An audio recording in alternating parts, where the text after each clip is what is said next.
La grâce, la rigueur, la classe, le très haut niveau, quelques mots, toute une carrière. Elisabeth Platel, danseuse étoile, née à Paris à la fin des années 50. La danse, elle y vient un peu par hasard, mais comprend vite que c'est sa vie. Une ascension fulgurante, des ballets, des premiers rôles prestigieux, la conduiront à la récompense ultime, être danseuse étoile. Tout cela est désormais derrière elle, mais elle garde un pied sur la scène en veillant sur les petits rats de l'opéra, dont elle est la directrice. Alors Elisabeth Platel, vous enfilez vos premiers chaussons de danse à 7 ans, vous faites vos premières pointes, et tout ça grâce à un médecin.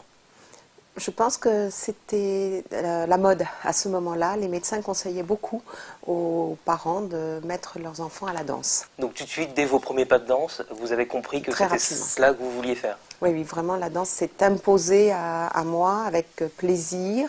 J'ai aimé sa rigueur, j'ai aimé l'exigence de l'art, j'ai aimé la difficulté physique, le dépassement de soi-même et puis en même temps la liberté que ça apportait au niveau expression sur scène. Et j'ai aimé la scène. Jacqueline Cochet, Christiane Vossard, Alexandre Kaliouchny, ce sont des personnes qui ont beaucoup compté dans votre carrière. Quelques mots sur chacun d'eux. Jacqueline Cochet est mon professeur de l'enfance, une femme très exigeante qui me faisait peur, mais elle a marqué ma décision.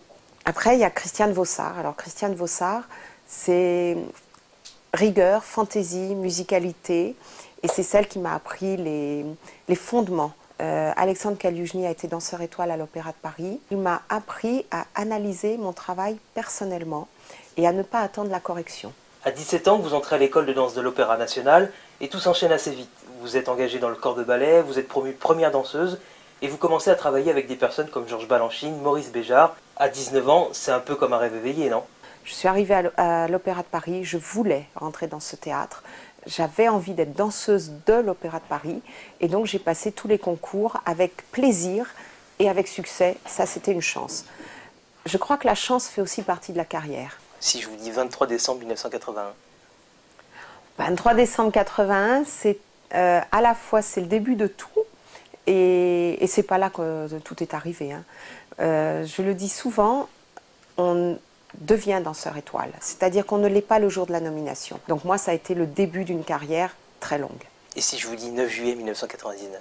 Pour moi, ces adieux officiels n'ont pas été un départ. Le 9 juillet 1999, ça a été aussi une reconnaissance. Alors vous êtes aujourd'hui directrice. Vous êtes une directrice plutôt cool ou plutôt stricte? Cool, peut-être. C'est peut-être, mais je ne pense pas que les enfants le perçoivent comme ça. Sympa, j'espère.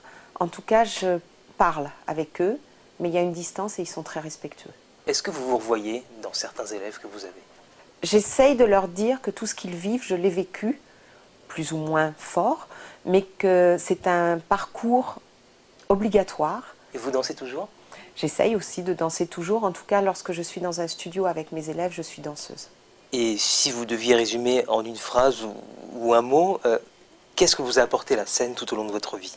Ma raison d'être. J'ai toujours gardé la conscience que ce que je faisais était extraordinaire dans le sens étymologique du mot. Hein. Et les enfants qui ont fait le choix d'être à l'école de danse pour embrasser ce métier, ce sont des enfants extraordinaires. Et si vous aviez eu à faire carrière dans un autre domaine artistique, ça aurait été quoi? Peut-être actrice, mais parce que j'aime apprendre. Peut-être musicienne, je regrette de ne pas jouer d'instrument de musique.